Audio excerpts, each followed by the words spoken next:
Details చూస్తే రంగారెడ్డి జిల్లా కాటేదాన్లో దొంగలు హల్చల్ చేశారు. బ్యాటరీ ఫ్యాక్టరీలో చొరబడి అల్మారాలోని 50 లక్షల రూపాయలను దుండగులు ఎత్తుకెళ్లారు. ఇక తనను కత్తితో బెదిరించి బీరువాలో ఉన్న డబ్బు తీసుకెళ్లారని ఫ్యాక్టరీ వాచ్మెన్ చెప్పారు. సమాచారం అందుకున్న పోలీసులు ఘటనా స్థలానికి చేరుకుని పరిశీలించారు. క్లూస్ టీమ్ డాగ్ స్క్వాడ్ సాయంతో ఆధారాలు సేకరించారు. అయితే తెలిసిన వారే దొంగతనం చేశారని పోలీసులు అనుమానిస్తున్నారు. దొంగల కోసం 5 బృందాలుగా ఏర్పడి గాలింపు చర్యలు చేపట్టినట్టు పోలీసులు గుర్తించారు.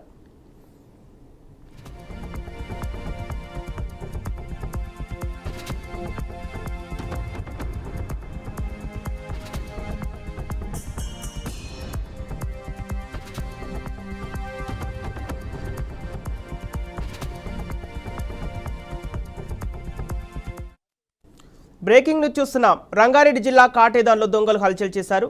బ్యాటరీ ఫ్యాక్టరీలో చొరబడి అల్మారాలోని 50 లక్షల రూపాయలను దుండగులు ఎత్తుకెళ్లారు.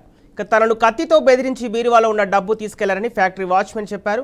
సమాచారం అందుకున్న పోలీసులు ఘటనా స్థలానికి చేరుకొని పరిశీలించారు. క్లూస్ టీమ్ డాగ్ స్క్వాడ్ సాయంతో ఆధారాలు సేకరించారు. అయితే తెలిసిన వారే దొంగతనం చేశారని పోలీసులు అనుమానిస్తున్నారు. దొంగల కోసం 5 బృందాలుగా ఏర్పడి గాలింపు చర్యలు చేపట్టినట్లు పోలీసులు తెలిపారు.